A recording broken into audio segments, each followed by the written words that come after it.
Hi there. Real quick before we jump into the episode. If you enjoy this episode, or any of the other episodes, be sure to give us a follow or subscribe. It would also be great if you shared it with a friend, or better yet, left a review so others can know how awesome it is. Thanks so much. And now, the episode.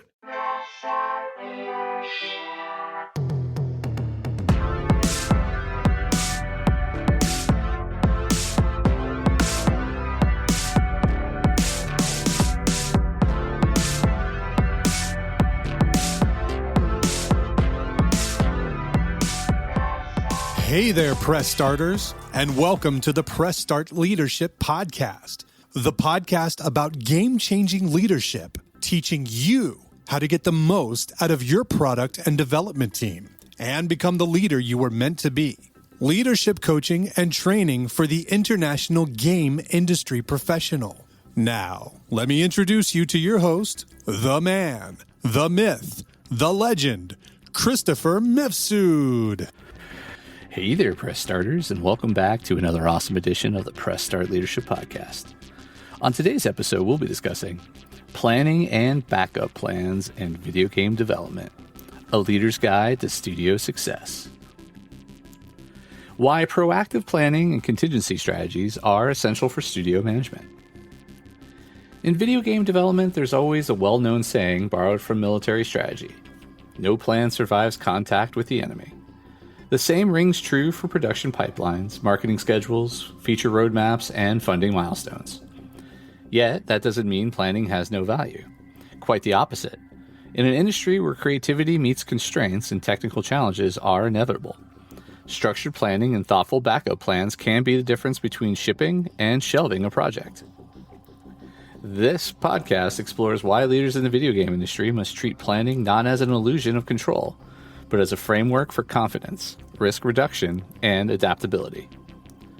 Whether you're running an indie team or managing a growing studio, planning and backup strategies create shared understanding, clarify priorities, and give your team a way forward when the unexpected happens.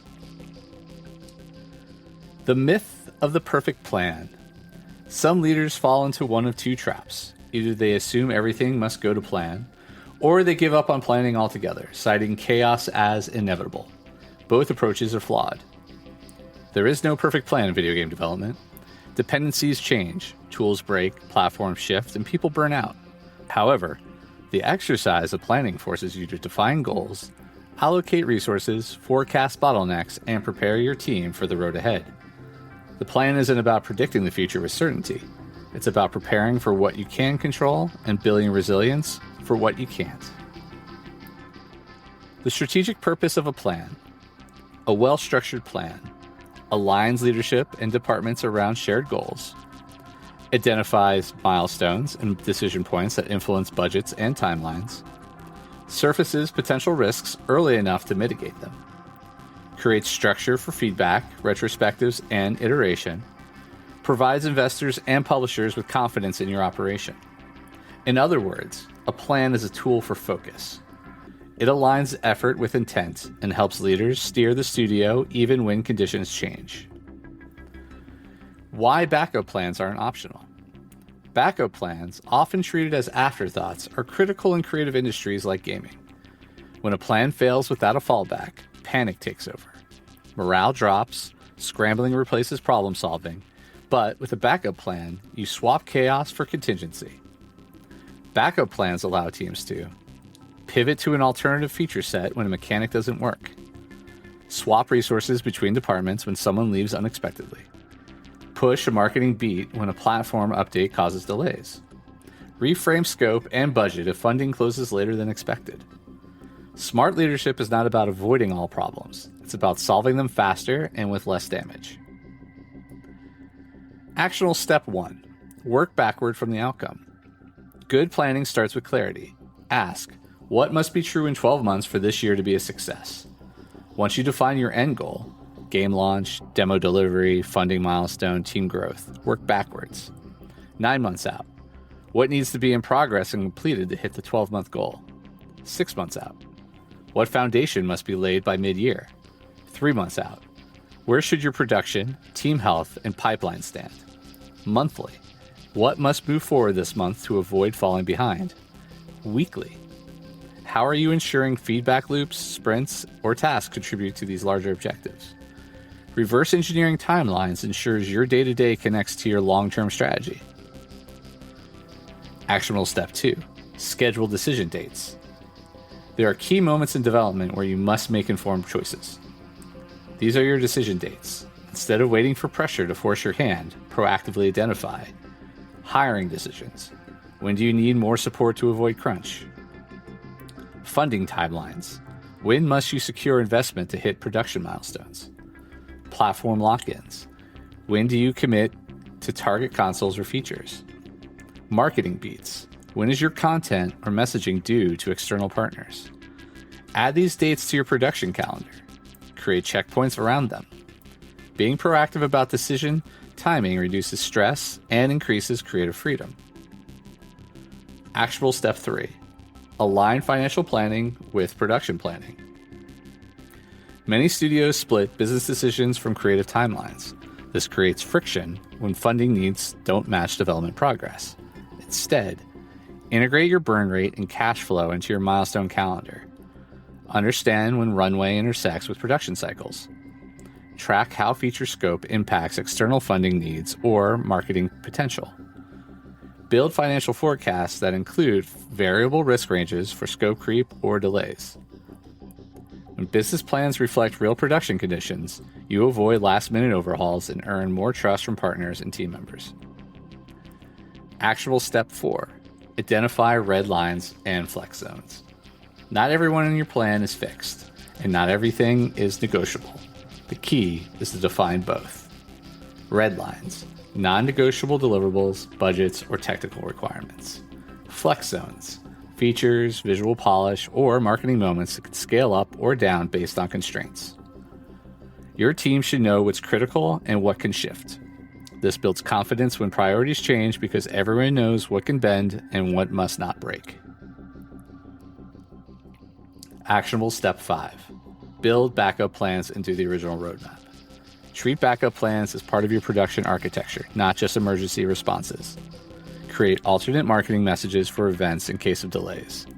Build timelines that allow for 10 to 20% slip space without major derailment. Identify fallback tools, contractors, or platforms before you need them. Maintain scope variations like vertical slice versus full feature set to adjust up or down without compromising vision. You don't need a backup for everything, but if something would seriously disrupt your goals, a plan B is not optional. Actionable step 6. Use scenarios, not single forecasts. Instead of one plan, build 3. This technique, often used in finance, works beautifully for game development leadership. Best case. Everything goes better than expected. Team efficiency is high. No major blockers. Feature growth is possible. Realistic case. Progress is steady. Some unexpected delays. Some iteration is needed. Worst case. Key person leaves. Feature fails in testing. Funding is delayed. Having 3 versions of your roadmap helps you course correct faster. It also trains your team to adapt rather than panic. Actionable step 7. Debrief and adjust frequently. Even the best laid plans become outdated. Make a habit of reviewing, debriefing, and adjusting. Run monthly or bi-weekly review meetings focused on progress versus plan. Celebrate wins, flag risks, adjust timelines as needed. Capture lessons learned for better planning next time. Encourage team members to contribute insight. They see details leadership might miss. Consistency in review is more important than perfection in forecasting.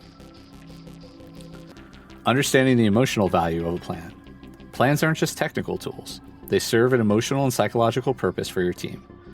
In uncertain industries like game development, ambiguity breeds anxiety. A clear plan gives people structure. It communicates that leadership has thought through things. It builds trust. It also reduces the cognitive overhead of constant reactive thinking. Without a plan, every change or issue feels like an emergency. With a plan, changes become adjustments. This simple mental reframing improves morale, engagement, and even creative output. And when backup plans are baked into your culture, teams become more resilient. They stop fearing failure because they know there's a process to catch them. In high-pressure environments, that sense of safety and direction is priceless. building a culture that supports planning and adaptability. Leadership's job isn't just to build the plan. It's to make the culture believe in it. Here's how to embed planning into your studio's DNA. Talk about planning openly. Don't hide timelines or strategies. Make planning part of your internal communication so everyone understands how decisions are made. Normalize change. Make it clear that deviation from the plan is expected. Create rituals like sprint reviews, road mapping updates, and postmortems that emphasize adaptation over rigidity. Reward strategic thinking. Celebrate moments when teams prevented failure through planning, foresight, or having a backup option in place. This reinforces the value of preparation. Document process improvements. Each time you adjust your production schedule, log what changed and why. Over time, you'll build better forecasting models and improve estimation accuracy. Make planning collaborative. Your best plans won't come from the top down. Involve producers, leads, and team members in building roadmaps. They'll feel more ownership and you'll get better insights. Incorporating external events into your planning framework. Game development doesn't exist in a vacuum. Your planning process needs to include external milestones and industry events. This can shape everything from marketing to pitching to feature readiness. Ask these questions during roadmap planning. Are you attending GDC, Gamescom, or Tokyo Game Show? Will you have a vertical slicer demo ready? Do you need marketing assets or trailers? Do you plan to run a crowdfunding campaign or public playtest? What does your production need to deliver to support these efforts? Do you have contingency plans if a beat slips? Are publishers, investors, or platforms expecting updates? Are you aligned on what materials they need and when? Are there major competitor launches or industry shifts ahead? Should you avoid or align with certain market timing? When you proactively integrate events into your production plan, your external efforts will feel more coherent and less reactive. Financial planning. Your plan is only as good as your budget. You can't plan in a vacuum without understanding your financial constraints. Aligning your game development roadmap with cash flow and fundraising timelines is critical. Here's how to stay in sync. Tie major milestones to fundraising needs. If your next prototype is needed to raise a seed round, your plan must reflect that as a non-negotiable milestone. Track runway regularly. Create monthly burn rate forecasts with buffer space for unexpected costs. Build in budget flex zones. Have a list of things you could pause, delay, or cut in a worst-case cash flow scenario. This prevents desperation-based decision-making. Coordinate closely with business development. Make sure your production leaders know what the business team is planning, and vice versa. Silos kill alignment. Common pitfalls in planning and how to avoid them. Even experienced leaders fall in the traps. Here are the top mistakes to avoid. Planning too much, executing too little. It's tempting to build the perfect plan before doing any work, but development is iterative. Plan in 3 to 6 month windows and then refine from what you learn. Here's a fix. Use lightweight tools like Notion, Trello, or ClickUp to create living plans. Don't let documentation become the work. 2. Refuse to replan. Once a plan is made, some leaders resist revisiting it, even when conditions change. A fix for this is schedule replanning windows. Make them expected, not a sign of failure. 3. Planning in isolation. If leadership plans everything without team input, the plan won't reflect on-the-ground reality. Fix. Include producers, leads, and senior members in roadmap creation. Use collaborative templates or shared dashboards. 4. Not planning for team morale. Plans aren't just about milestones. They're about people. Burnout is often a sign of poor planning.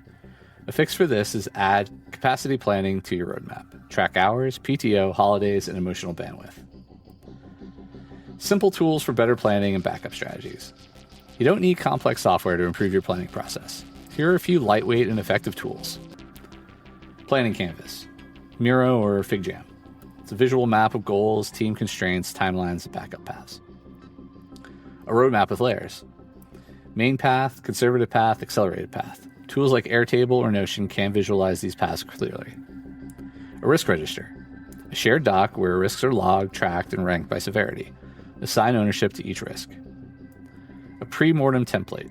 Imagine a project failed. Ask, what could have caused this? Then address those risks before they happen. Decision log. Document major decisions with context, options considered, and backup rationale. It helps during postmortems and reduces second guessing. Resource load chart. Who's doing what and when. Helps prevent overloading team members or overcompromising capacity. Creating accountability without creating fear. One of the biggest misconceptions about planning is that it's about control. In reality, it's about communication and expectation management. As a leader, your job is to set clear expectations, provide visibility into the why behind timelines, invite feedback when things go off track, avoid blame, and instead focus on learning. If your team fears telling you that something is delayed, your planning culture is broken. Planning only works when people feel safe sharing changes and concerns. Create a structure where teams update progress without fear. Celebrate accurate status updates even when they include bad news. That's how planning becomes a strength, not a punishment. Planning for leadership transitions and unexpected absences. Good planning also extends the leadership. What happens if the producer gets sick for 2 weeks? Or if a key engineer leaves mid-project? Every studio should include backup roles and cross-training in their plans. Succession planning. Have 1 or 2 deputies per department who can step in temporarily.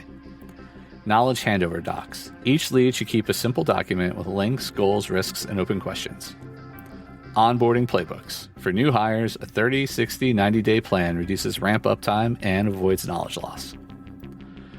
You're not planning for people to fail. You're planning for humans to be human. Planning as a signal to stakeholders. Plans are also communication artifacts. A well-documented plan is a powerful signal to investors, publishers, and partners.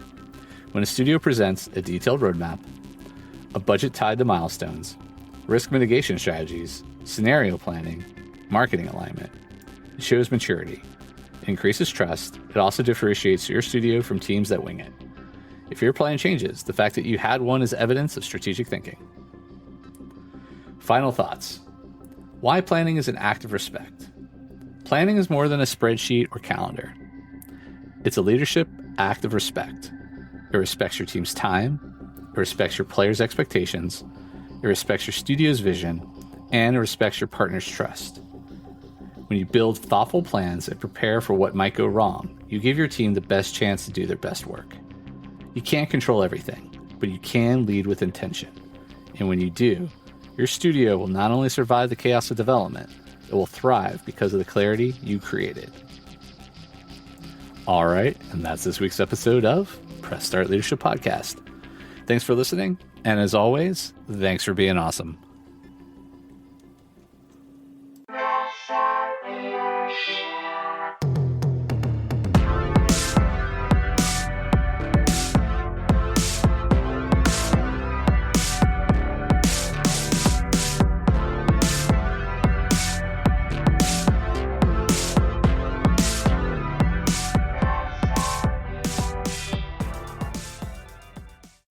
Oh, hi.